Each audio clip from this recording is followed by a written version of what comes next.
You generally become, everybody sit down, I'm about to have a history lesson with Mr. O'Brien. You generally become a monarch. The first monarch in a line has generally won a war, all right, or mounted a successful invasion. And that war has been won, or that invasion has been mounted in pursuit of booty, right? Not in the modern sense of the word.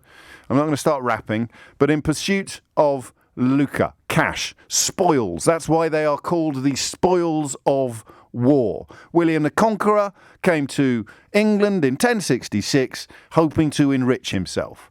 1,000 years later, more than 1,000 years later, the Duke of Westminster, when asked for advice on becoming super wealthy, suggested that the best thing you could do was to have an ancestor who was friends with William the Conqueror.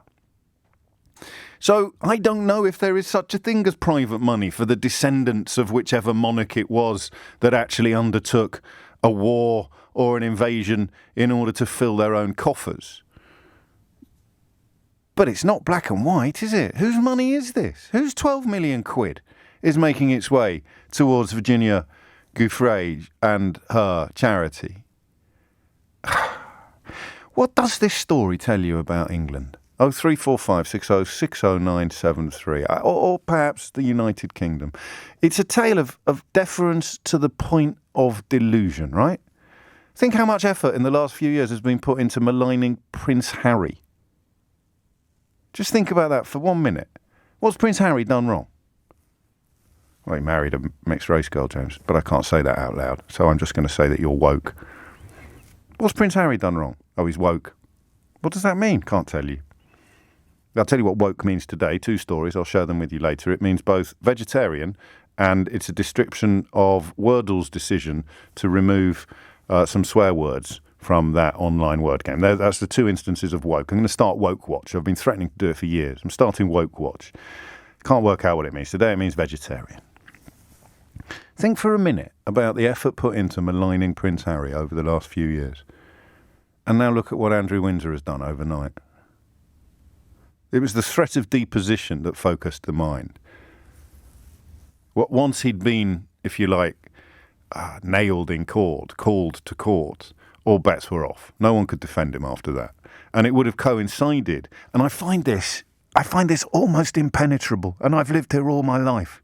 I don't have a particular problem with the Queen in particular. And as I've got older, I've become a lot mellower about the royal family in general. I don't know if that's going to change today. But the bit that I find almost impenetrable is that the motivation for this move appears to be the looming platinum anniversary of the Queen and a desire not to see it polluted by having her second oldest son standing in a dock in New York City accused of the vilest of crimes. Just think about this for a minute. How often do I say to you sometimes, your nose is so close to the screen that you can't see the picture, you can only see the pixels jiggling around. This is astonishing. This cuts to the heart of everything. This story is about class. It's about tradition. It's about deference. It's about this mad framework that's been imposed on our country for hundreds and hundreds of years and is designed to teach us that that person is better than this person. The royal family was supposed to be better than us. Go back far enough, not even that far, and the divine right of kings was supposed to see them anointed by God to rule over us. All right? The rich man in his castle, the poor man at his gate. God made them high and lowly, each one to his estate. It was anointed, it was decided by God that these people would live in palaces.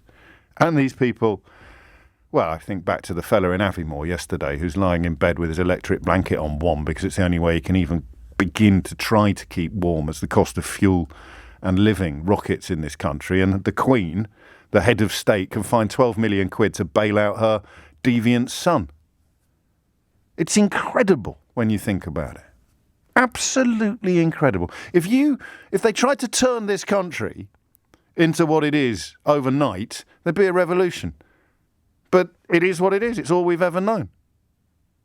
And the effort that you now have to put into sustaining the status quo, while Andrew Windsor has provided the most incontrovertible evidence that the status quo is a joke and that these people have no more right to reign over you than you do, is going to be, it's going to be a thing to behold. It's absolutely astonishing The most vulnerable people in society have £20 a week taken off them by the government, but the Queen can find 12 million quid to bail out her deviant son, and it's somehow not a comparison that you should draw.